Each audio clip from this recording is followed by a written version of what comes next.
ফ্রান্সে একটা বিখ্যাত দামি খাবার আছে, নাম ফোয়াগ্রা। এটা আসলে রাজহাঁসের লিভার, কিন্তু সাধারণ লিভার না। ইচ্ছে করে চর্বিতে ভরিয়ে দেওয়া হয়েছে এই লিভারে। কিভাবে? পাখিটার গলায় পাইপ ঢুকিয়ে দিনে কয়েকবার জোর করে শক্তিশালী ভুট্টার মণ্ড খাওয়ানো হয়। মাত্র 10 থেকে 14 দিনে তার লিভার ফুলে চর্বিতে ভরে যায়। এখন একটা ভয়ঙ্কর কথা বলি। বিশ্ববিখ্যাত নেফ্রোলজিস্ট জেসন ফাং তার ডায়াবেটিস কোড বইয়ে স্পষ্ট লিখেছেন, আমি যে কোনো মানুষকে মাত্র 3 সপ্তাহে ফ্যাটি লিভার বানিয়ে দিতে পারি। আর সবচেয়ে ভয়ের কথা হলো, এই ফ্যাটি লিভার আপনার শরীরে 10 থেকে 13 বছর আগে থেকেই নীরবে তৈরি হচ্ছে এবং টাইপ 2 ডায়াবেটিসের বীজ বুনে দিচ্ছে। তো এই বিষয়টা কিভাবে সম্পন্ন হয়, আজ আমি সেটা ব্যাখ্যা করে আপনাদের বুঝিয়ে দেব। প্রথমে কয়েকটা সংখ্যা শুনুন। টাইপ 2 ডায়াবেটিস রোগীদের প্রায় 85% লিভারে চর্বি জমা থাকে। উত্তর আমেরিকার মোট জনসংখ্যার 23% এখন ন্যাশ নামক একটা রোগে ভুগছে, যেটা ফ্যাটি লিভারের একটা মারাত্মক অবস্থা। মোটা মানুষের মধ্যে এই রোগ হওয়ার সম্ভাবনা স্বাভাবিক মানুষের চেয়ে 5 থেকে 15 গুণ বেশি। মজার ব্যাপার, 1980 সালের আগ পর্যন্ত ডাক্তাররা ভাবতেন ফ্যাটি লিভার শুধু মদ্যপায়ীদেরই হয়। কিন্তু আসলে 1952 সালে ডাক্তার স্যামুয়েল জেলম্যান একটা অদ্ভুত কেস ধরেছিলেন। তার হাসপাতালে এক কর্মচারীর লিভার চর্বিতে ভরা ছিল, অথচ লোকটা এক ফোঁটা মদও ছুঁয়ে দেখেনি। তাহলে সে খেত কি? দিনে 20 বোতল কোকা-কোলা। এখান থেকেই প্রথম ইঙ্গিত পাওয়া গেল, লিভারে চর্বি জমার আসল ভিলেন আসলে অতিরিক্ত চিনি। তো এখন আমরা দেখবো যে মূল মেকানিজম, মানে কিভাবে এই বিষয়টা ঘটে।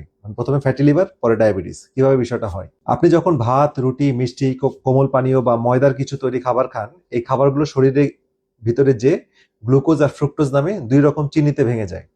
অন্ত্র থেকে এই চিনিগুলো সরাসরি একটা জায়গায় যায়, সেটা নাম হচ্ছে লিভার। লিভারে প্রথমে কিছু চিনি শক্তি হিসেবে জমে থাকার জন্য গ্লাইকোজেনে রূপান্তরিত হয়। কিন্তু গ্লাইকোজেন জমানোর জায়গা সীমিত, মানে লিভারে বেশি জায়গা সে দিতে পারে না গ্লাইকোজেন জমানোর জন্য। সেই সীমা পার হলে লিভার বাড়তি চিনিকে চর্বিতে রূপান্তরিত করে। তো বিজ্ঞানের ভাষায় একে বলা হয় ডি নভো লাইপোজেনেসিস, মানে নতুন করে চর্বি বানানো। তো তৈরি হওয়া চর্বি লিভার শরীরে বিভিন্ন জায়গায় পাঠাতে চায়, কিন্তু সমস্যা শুরু হয় তখন যখন আপনি দিনের পর দিন বারবার চিনি বা কার্ব জাতীয় খাবার খাচ্ছেন। লিভার এত দ্রুত চর্বি বানায় যে সে বাইরে পাঠাতে পারে না, ফলে লিভারের ভেতরেই সে চর্বিগুলো জমা হতে শুরু করে। আর এটাই হচ্ছে ফ্যাটি লিভার। আর এবার আসুন ডায়াবেটিস কিভাবে হয়। তো ভাবুন, আপনার লিভার একটা বেলুনের মতো। এর গ্লুকোজ আর চর্বি নেওয়ার একটা সীমা আছে। লিভার যখন পুরোপুরি ভরে যায়, তখন ইনসুলিন যতই বলুক আরো গ্লুকোজ ঢোকাও, লিভার বলবে জায়গা নাই। এটাই ইনসুলিন রেজিস্ট্যান্স, কোনো জটিল রহস্য না। এটা একটা সাধারণ ওভারফ্লো সমস্যা বা ওভারফ্লো ফেনোমেনন। এখন একটা মজার জিনিস ঘটে, শরীর ভাবে ইনসুলিন কাজ করছে না, তাহলে আরো বানাই। অগ্নাশয় থেকে আরো বেশি ইনসুলিন বের হয়, কিন্তু এই বাড়তি ইনসুলিন আবার কি করে? লিভারে আরো চর্বি বানায়। এভাবে একটা দুষ্টু চক্র চলতেই থাকে। তো যেখানে বেশি ইনসুলিন ফ্যাটি লিভার বানায়, ফ্যাটি লিভার ইনসুলিন রেজিস্ট্যান্স তৈরি করে, ইনসুলিন রেজিস্ট্যান্স শরীরকে আরো ইনসুলিন বানাতে সাহায্য করে। তো এভাবে এই দুষ্ট চক্রটা চলতেই থাকে। তো বছরের পর বছর এভাবে চললে অগ্নাশয় বা প্যানক্রিয়াস একসময় ক্লান্ত হয়ে পড়ে। তখনই ব্লাড সুগার লাফিয়ে লাফিয়ে বাড়ে, আর ডাক্তাররা বলেন আপনার টাইপ 2 ডায়াবেটিস হয়েছে। কিন্তু সত্যিকারের রোগটা শুরু হয়েছিল 10 থেকে 13 বছর আগে, লিভারে চুপি চুপি চর্বি জমার মাধ্যমে। তো এবার কিছু গবেষণা প্রমাণ নিয়ে কথা বলি। তো কিছু বাড়তি ওজনের স্বেচ্ছাসেবককে নিয়ে একটা স্টাডি করা হয়েছিল ভলেন্টিয়ারদের নিয়ে। তো তাদের নিয়মিত খাবারের সাথে প্রতিদিন আরো 100 ক্যালোরি মিষ্টি খাবার দেওয়া হলো। বেশি কিছু না, দিনে 2 প্যাকেট ক্যান্ডি, 1 গ্লাস ফলের রস আর 2 ক্যান কোকা-কোলা। মাত্র 3 সপ্তাহ পরে তাদের ফলাফল কি এলো? ওজন বাড়লো মাত্র 2%, কিন্তু লিভারের চর্বি বাড়লো 27%। লিভারের যে ক্ষতি হয়েছে, এটা তাদের রক্ত পরীক্ষায় 30% বোঝা গেল যে 30% রেজাল্ট খারাপ আসলো লিভারের পরীক্ষাগুলোতে। যদি মাত্র 3 সপ্তাহে শুধু চিনিযুক্ত খাবার আর কোমল পানীয় আপনার লিভারকে এত দ্রুত পাল্টে দিতে পারে, তাহলে চিন্তা করুন যারা বছরের পর বছর প্রতিদিন কোক, পেপসি, মিষ্টি, ফলের রস, সাদা ভাত, রুটি খাচ্ছে, তাদের অবস্থাটা কি, পেটের অবস্থা বা লিভারের অবস্থা কি, একটু চিন্তা করে দেখুন। আর আরেকটা গুরুত্বপূর্ণ তথ্য দেই, 1977 সালে আমেরিকান সরকার ডায়েটারি গাইডলাইন প্রকাশ করলো। তো সেখানে বলা হলো চর্বি কম খান, কার্বোহাইড্রেট বেশি খান, রুটি, পাস্তা, ভাত বেশি খেতে বলা হলো। তো ফলাফল, আমরা না জেনে কোটি কোটি মানুষকে হিউম্যান ফোইগ্রা পরিণত করলাম, অর্থাৎ তাদের ফ্যাটি লিভারে পরিণত করে দিলাম, এবং তখন থেকে বিশ্বে ডায়াবেটিসের মহামারী হিসেবে দেখা দিল। এই একটা গাইডলাইন, ভুল গাইডলাইন, কোটি কোটি মানুষকে ফ্যাটি লিভারে পরিণত করলো, এবং ফ্যাটি লিভারের ফলশ্রুতিতে তারা ডায়াবেটিসে আক্রান্ত হলো। তো এতক্ষণ অনেক ভয়ের কথা বললাম, তো এবার কিছু আশার কথা বলি।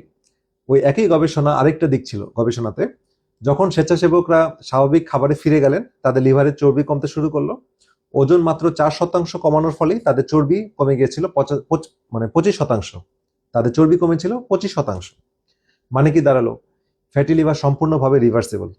লিভার থেকে জমানো চর্বি যদি সরানো যায়, সেটা আপনার ইনসুলিন রেজিস্ট্যান্সকেও কমিয়ে ফেলবে এবং ডায়াবেটিসকে গোড়া থেকে সমস্যা মেটানোর সুযোগ তৈরি করবে। আর এই কাজটা করতে গেলে আপনাকে দুটো জিনিস করতে হবে। এক হচ্ছে বাড়তি চিনি, ফ্রুক্টোজ আর রিফাইন্ড কার্ব কমাতে হবে এবং সাদা আটা, ময়দা, চাল এগুলো বন্ধ করতে হবে। মানে কোমল পানীয়, প্যাকেটজাত ফলের রস, সাদা ভাত, সাদা ময়দা, রুটি, মিষ্টি, কেক, বিস্কুট, প্রসেস খাবার যতটা সম্ভব বাদ দিতে হবে। কার্বোহাইড্রেট বেশি খেলে লিভারের চর্বি তৈরির হার 10 গুণ পর্যন্ত বাড়তে পারে, অথচ চর্বি বেশি খেলে লিভারের চর্বির জমার হার তেমন বাড়ে না। এটাই অনেক বছরের ভুল ধারণা ভেঙে দিয়েছিল। আর 2 নাম্বার হচ্ছে ইনসুলিনের মাত্রা কমানো। আর সবচেয়ে কার্যকর উপায় যেটা আমি বলছি সেটা হচ্ছে ইন্টারমিডিয়েট ফাস্টিং। যখন আপনি 16 ঘন্টা বা তার বেশি সময় না খেয়ে থাকেন, লিভার তখন জমানো চর্বিগুলো আপনার পোড়াতে শুরু করে। কিছুদিন নিয়ম মেনে চললে লিভার আস্তে আস্তে খালি হয়ে যায়। তো তাহলে মূল কথাটা কি দাঁড়ালো? তো মূল কথাটা যেটা দাঁড়ালো সেটা হচ্ছে লিভারে চর্বি জমা শুধু লিভারের সমস্যা না, এটা টাইপ 2 ডায়াবেটিসের সবচেয়ে শক্তিশালী আগাম সংকেত। যদি আপনার পেট বাড়ছে, খাওয়ার পর প্রচন্ড ঘুম পাচ্ছে, মানে কোমরের উচ্চতা বা পেটের বেড যদি উচ্চতার সাথে আনুপাতিক হারে বেড়ে যাচ্ছে, তাহলে সম্ভবত লিভার এতদিনে অনেক সংকেত দিয়ে ফেলেছে। কিন্তু ভালো খবর হলো, এটাকে রিভার্স করা সম্ভব। ডায়েট আর ফাস্টিং দিয়ে ফ্যাটি লিভার সম্পূর্ণ সুস্থ করা সম্ভব।